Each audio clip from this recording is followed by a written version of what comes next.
There's nothing artificial about job loss. I'm Michael Smerconish in the Philly burbs. AI is no longer an abstract threat. It's causing job loss right now, and the headlines, they tell the story. The Massachusetts Institute of Technology, MIT, on Wednesday released a study that found that artificial intelligence can already replace 11.7% of the U.S. labor market, or as much as $1.2 trillion in wages across finance, healthcare, and professional services. The New York Times recently reported that Amazon is on the cusp of replacing what would be 600,000 warehouse jobs with robots and plans to automate 75% of its operations. CNBC reporting that Salesforce, Walmart, Paramount, UPS, YouTube, and Meta have all announced new rounds of layoffs attributable to AI, with nearly 1 million job cuts nationwide this year. That's the job loss that we can measure. Now consider what some are predicting about the future. Goldman Sachs estimating that 6 to 7% of the U.S. workforce could be displaced due to AI adoption. They do note, however, that the impact may only be transitory because new opportunities created by AI might ultimately put people to work in other capacities. A report by the McKinsey Global Institute finding that AI could displace 40% of American jobs due to automation by 2030. That analysis found that robots and AI agents could automate more than half of U.S. work hours, both manual and cognitive, using technology that's available today if companies redesigned how they'll do things in the future. The World Economic Forum projecting that 92 million jobs worldwide may be displaced by 2030. Ford's CEO saying that AI could replace half of all white-collar workers there. NYU professor Scott Galloway predicting that AI will hit middle management first, noting that 6% dropped in managers at public companies since 2022. So here we are, AI eliminating jobs, more automation coming. If millions of people lose work, how will they support themselves? This is where an idea from the 2020 presidential campaign returns to the conversation. Universal Basic Income, or UBI. The concept, pretty straightforward. Every American adult would receive a set check each month. For Cook County, Illinois, which includes Chicago, this concept just became reality. The Cook County Board of Commissioners unanimously approved its 2026 budget proposal just this month. It includes $7.5 million for a guaranteed basic income program. Commissioners approved it after the success of a pilot program where the county provided $500 a month to 3,200 households over 2 years. Survey findings based on that pilot revealed that 94% of the program recipients used the funds to address financial emergencies. 75% reported feeling more financially secure. 70% said that the program had a positive impact on mental health. Of course, there's the question of how do you pay for it? In the case of Cook County, as a result of the decrease in commercial real estate values, everybody's property taxes are now sky high. In Chicago, rising 16.7%, the largest jump in at least 30 years. West Garfield Park saw an increase of 133%, North Lawndale 99%, Englewood 82.5%. And there's pushback from the Illinois Policy Institute, which cites concerns about workforce and income effects. Quote, Cook County is making its guaranteed income pilot permanent and committing millions to a failed strategy already shown to leave people with less work experience and lower earnings. Back in 2020, it was presidential candidate Andrew Yang who called his version of universal basic income the freedom dividend, specifically $1,000 per month, no work requirements, no means testing, a direct payment to help people cover bills, weather economic transitions, and adapt to a job market reshaped by technology. Andrew Yang joins me now. Andrew, nice to have you back. I pulled a profile of you from 2018 when you were just on the cusp of announcing your candidacy. Here's a quote that you provided to the author of the piece. You said, all you need is self-driving cars to destabilize society. In a few years, we're going to have 1 million truck drivers out of work who are 94% male with an average level of education of high school or 1 year of college. That one innovation will be enough to create riots in the street. And we're about to do the same thing to retail workers, call center workers, fast food workers, insurance companies, and accounting firms. It was 7 years ago. How is that quote aging? I'm so glad that we're having this conversation. 44% of American jobs are either repetitive manual or repetitive cognitive, and thus could be subject to AI and automation, and we're seeing that unfold right now. It's heartbreaking for me because I feel we could be doing much, much more for the millions of Americans who are going to be displaced. I know that Cook County is just a microcosm, but I'm sure in hearing about their experience, people are wondering, okay, Andrew Yang, we're on board. Now we get it. What you saw 7 years ago, the rest of us see, but how do we pay for it? The CEO of Anthropic, Dario Amodei, just raised his hand and said, you guys should tax us, the AI firms. And right now, hundreds of billions of dollars of value is being realized by Anthropic and these other firms on the back, by the way, of data that we all provided unwittingly and didn't agree to it. But it's trillions of dollars of value, and most Americans aren't going to see a dime of that. So if you have the CEO of an AI company saying you should tax us, I think we should take him up on his suggestion. And if you have an AI tax or a compute tax, you get to very big numbers very quickly. So they're now referring to the Magnificent Seven, or the S&P 493 instead of the S&P 500. I'm going to put a graph on the screen right now for the benefit of everybody at home. The Washington Post had this coverage. The point was that if you strip out Alphabet, Amazon, Apple, Meta, Microsoft, Nvidia, and Tesla, then, the market's doing okay, but the market surely isn't doing what it's doing when you include those seven. And I guess my question for Andrew Yang is, what happens if that is a bubble and it bursts? Then how do you fund the freedom dividend or universal basic income? Well, right now, a lot of the value that's getting generated is being hoarded or held by a handful of companies, Michael. I think you're right that we should be trying to spread those value gains more broadly across the market and to people. Right now, US GDP is around $85,000 per person and trending upward, because regardless of whether AI as an investment thesis is a little bit overhyped, you know that it's going to have a positive effect on GDP. So if you have 85,000 ahead, then having $12,000 a year, which I proposed in 2020, actually seems pretty modest and reasonable. And that's going to be affordable regardless of what happens with some of these firms' valuations. As you envisioned the freedom dividend, there was no means testing. Everybody gets a check, whatever that amount might be. What becomes of other federal assistance?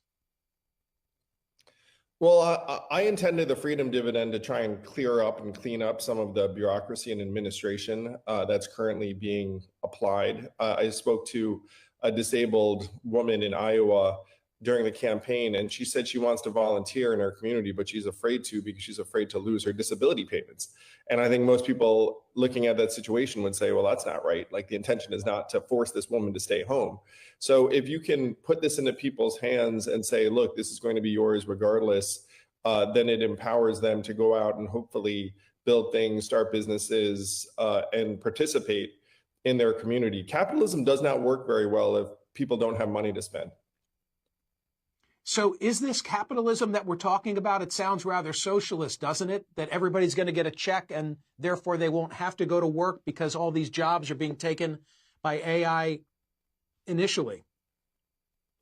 It's capitalism where income doesn't start at zero, Michael, and you have a consumer economy that is predicated on folks being able to participate. And if you shove millions of Americans to the curb via AI and automation, then they're not going to be able to go to their local business. They're not going to be able to meaningfully grow the economy. They're going to stay at home. They're going to end up going down internet rabbit holes and getting radicalized in many cases. So that's a loss. And so if we can get people connected in various ways, that's the direction we should go. And I'm not someone who thinks that this money is a silver bullet that's going to do the trick. I mean, you still have to convey structure, purpose, fulfillment, community, all of the rest of it that jobs traditionally have provided. Andrew, a final question. There's an academic in the on-deck circle, and I'll bet you've read the stories. It's Dr. Yampolsky, who's been quoted as saying that he thinks in 5 years we'll have 99% unemployment. I'll see in a moment whether he's going to stand by that prediction. How bad does Andrew Yang think it will get undeterred? No, it's going to get bad. I certainly don't think 99% bad, but if you use this 44% of jobs subject to automation as a benchmark, and then you figure that we're going to churn through, let's say, half of those jobs over the next 10 years or so, that puts you at 30 to 40 million jobs that get eliminated. And that would be devastating. That would be catastrophic for many, many communities. And I think that's a realistic place to think we're going to be heading. And if you think the case for UBI sounds dramatic, as I just referenced, then listen to what one AI safety pioneer is warning. As I referenced, that 99% of workers will be unemployed by 2030. Why? Because humanoid robots and advanced models could make human labor uneconomical. Joining me now is the man who delivered that warning, University of Louisville computer science and engineering professor Dr. Roman Yampolsky. He coined the term AI safety. He's also the author of the book AI, Unexplainable, Unpredictable, Uncontrollable. Dr. Yampolsky, nice to see you. What is your current prediction and on what is it based? So that's a prediction about capabilities. It doesn't mean that actual deployment in the economy will follow. Just because we have technical capability to automate certain jobs does not actually mean that within the same framework it will happen. Today we have self-driving cars, but still lots of people work as truck drivers, Uber drivers. So there is a big gap between our capability, which certainly is already at between 10 and 40% of automating existing cognitive labor, not physical labor, and what is being deployed in economy. I think in 5 years, we'll have capacity to automate nearly all cognitive jobs. It doesn't mean it will actually happen on that framework. Okay, so in 5 years, the capacity you think will exist that there could be 99% unemployment, but you don't believe that that will be the reality. Is that fair? It is fair because a lot of times we keep certain jobs not because they're necessary, they just kind of historically grandfathered in. We call them BS jobs. Quite a few people do things which, if we fired them, nobody would have to replace them. I asked ChatGPT what I should ask of you. Are you ready for what AI said you need to answer for? You have said that there will be no new jobs and no viable retraining. But historically, every technological revolution has produced entirely new categories of work. So what convinces you that this time is different and that human AI complementary disappears entirely? Yeah, we historically invented new tools for people to be more productive. And then instead of having 10 people doing something, you had one manager and 9 people looked for new jobs to do. They went through some training and got new jobs. If we get to the level of human performance with AI, we call it artificial general intelligence, AI can do anything a human can do, then the new jobs created will also be immediately taken by AI. There is never a reason to hire a human who requires high pay, gets sick, has other issues versus AI, which right now costs you $20 a month, and even that would go lower. So parents should be advising their children to pursue what type of a career to make sure that they're immunized from this? There is nothing immune from automation of cognitive labor. If you can do anything any human can do, if we get to that point, then no job is safe.